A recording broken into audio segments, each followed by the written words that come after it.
The coach doesn't hate you. The world isn't out to get you. The game isn't unfair just to you. You're just not good enough yet. On today's episode, we are jumping into the questions you should be asking if you aren't playing or aren't where you want to be. Did you know that regardless of your current batting average or your situation, you can still maximize your career and make it to the big leagues? Did you know that it just comes down to your ability to become undeniable? Being a 9-hole hitter and an underdog and a college walk-on with no scholarship, I had to grind to make it to the big leagues. I couldn't just put up good numbers. I needed to make myself undeniable over the competition, over the people that I was going up against, the people I was trying to take spots from. I've been benched multiple times. I've had spots taken from me multiple times. I've lost my spot before. I've given it up. I've packed it in. I've had a bad attitude before. And that's all happened to me multiple times. And almost every single time, man, I would go into the coach's office, or the manager's office, depending on what level you're at or where you're playing. And I'd ask him for a straight answer, man. A lot of times I'd be scratching my head wondering, like, what do I need to do in order to crack the lineup, in order to play the game at the highest level? Dude, I'm grinding behind the scenes. Why aren't I getting these chances? I would go into the manager's office. I'd ask him, right? I'd kind of get confrontational, be like, dude, what do I need to do? And I would never get a straight answer, regardless of the level I was at, the coach I was asking, or who I was asking, man. I never got a straight answer, and it never made sense to me. And it wasn't necessarily because these managers or these coaches didn't care. It was because at the higher level, the manager or the head coach isn't necessarily the one that is making the lineup. Oftentimes, the higher up we get in professional baseball, or like, I'm not saying college baseball, but professional baseball, minor league baseball, indie ball, major league baseball, oftentimes the manager or the head coach isn't the one that is writing the lineup. He's not the one that has the final call or is pulling the strings. Okay, so I would go into the manager's office or the coach's office and be like, dude, what in the world is going on? And I could never get a straight answer. And I never understood it, man. Turns out, if you sit with that question the way that I did, you'll unearth something. And it's like, dude, it blew my mind. Winning is the only thing that matters. What does that mean, dude?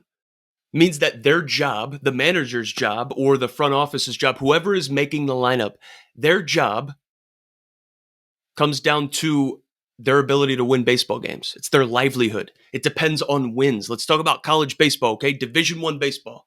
Those guys are making the lineup, of course. The way that they get paid, D1 managers and coaches get paid a whole bunch of money, dude.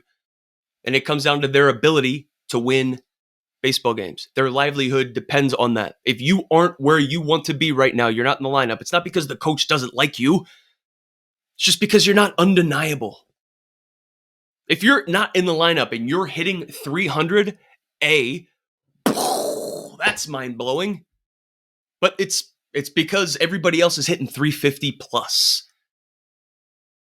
Or if you're not in the lineup, it's because you're not valuable enough in every single other aspect of the game, dude. Maybe it's not just hitting. For me, when I finally sat with the question of why aren't I playing, I sat with it. I sat with it at a deeper level, and like I just said, I came to the conclusion that my manager, whether he has a job or not, comes down to what his record's going to be like this year. So what do you think he's going to do with the lineup day in and day out? He is going to plug the players in those 9 spots in the order that he trusts, that he can go to war with, and that he can feed his family with. When I finally sat with the question, why am I not playing? I realized, dude, I just wasn't good enough yet. Not yet. I wasn't the most trustworthy option. I wasn't undeniable. How many of you guys can say that? Are you the most trustworthy option? Are you undeniable? If you're not where you want to be right now, where are you on that scale? Scale of 1 to 10, dude. Number 10 is totally undeniable. Where are you on a 1 to 10 scale? I wasn't trustworthy, man. These guys couldn't depend on me to win a game, even if my stats dictated otherwise, dude. I remember in spring training, man, I just came off a pretty good year, dude. I started to make a little buzz about myself after a minor league year. 2015, man. Like I finally made the top prospect list, all this stuff. I show up in spring training, bro, and we're playing the Angels in spring training. Tempe Diablo Stadium, I believe, is the name of it. Angels spring training, Tempe, dude. And I remember I caught a ball out in left field. Okay, so like Mike Trout's there. There's some dudes there. Mike Scioscia's like on the bench. I ended up taking a backhand down the line, left field line, one hop, boom, try to throw it in to hit the cutoff man, ended up throwing a cutter, sailed it. Dude, ended up rolling into the first base dugout, trying to make a superhero play when I'm just supposed to be hitting the cutoff man. And I threw a nasty 80 grade cutter into the Angels dugout, dude. The Angels players had to duck and dive out of the way in a spring training game on the bench because of my throw from left field. And I'm wondering why I'm not in the big leagues or getting a shot. I remember I used to make these outs on the bases. Dude, I'm an 80 grade speed guy, right? I can run. That's the reason why I'm in these situations. I got drafted. I'm made it to the big leagues. Dude, I'm on the bases in spring training or in these big time ball games, and I'm making these outs on the bases because I'm a scaredy cat, dude. I'm trying to protect the integrity of my stolen base percentage. I'm overthinking stuff, and I'm making stupid bonehead errors, man. I'm throwing to the wrong base. We got a man on second base in a close ball game, and I don't even know where I'm supposed to be throwing if it's a hard ground ball up the middle. I'm just playing because I'm talented, not because I have good baseball IQ, and that held me back, man. I just wasn't good enough yet. Even though I was talented, I didn't have the whole package put together in order for a coach whose livelihood it depends on winning baseball games to throw me into the lineup consistently.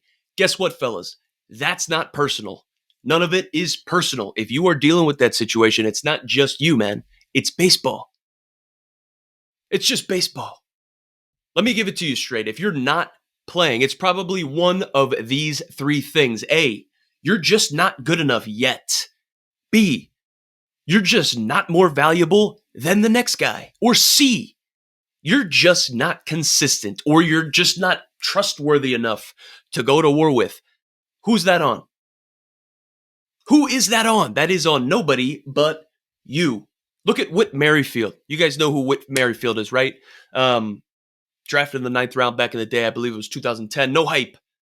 This guy had no hype. This guy isn't an insanely sexy player, dude. The spotlight isn't necessarily on him. He grinded through the minor leagues, spent almost, 7 years in the minor leagues grinding, overlooked, passed over, didn't have most mind-blowing numbers, dude. But he was ignored. He never stopped getting better. Now, check out the career that guy had, bro. Parts of 9 seasons in the big leagues, all earned, nothing handed to him. That guy freaking earned it, man. He didn't complain. He didn't wait for somebody to give him a chance. He became so valuable they couldn't ignore him anymore. I don't even know what position Whit Merrifield plays anymore. He can play anywhere, bro. Third, short, second, first, right, center, left. Doesn't matter, bro.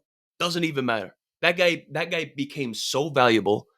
He couldn't be ignored anymore, man. Doesn't matter like how big he is, how many home runs he hits. Dude, if you hit 260, 270 in the minor leagues, that's pretty solid. If you can play all 12 positions on the field at one time, that's even crazier, right? That guy just became so valuable, he couldn't be ignored anymore. How many of you guys can do that? How many of you guys are committed to actually doing that? I committed to that. I had to commit to that and wrap my whole head around it and my whole game around embodying being so valuable in the outfield. I just couldn't be ignored anymore. That's how I got my chance with Minnesota and then with Chicago. He didn't complain. He didn't wait for somebody to just bless him with a chance, man. He just became valuable. He just became valuable, man. You have to be all in on that concept to where you can't be ignored anymore. If you're dying for an opportunity or a chance and you have no idea what's going on, man, you're just not valuable enough yet. Or you're just not consistent enough yet. Or you're just not good enough yet. And the cool part is, fellas, those are all things that we can get better at. Of course, like you were born and you have the God gift, the God-given talent and ability that you have, bro. I get it. But you can refine your skill. Volume times time equals skill. If you want to build a skill that is comparable to the best in the world, you have to put in the volume and the time that they do in order to develop the skill. So here's your challenge this week. Take radical ownership of your career. No complaining. Own it. Own your role. Own your performance. Own your stats. No excuses. Film your batting practice.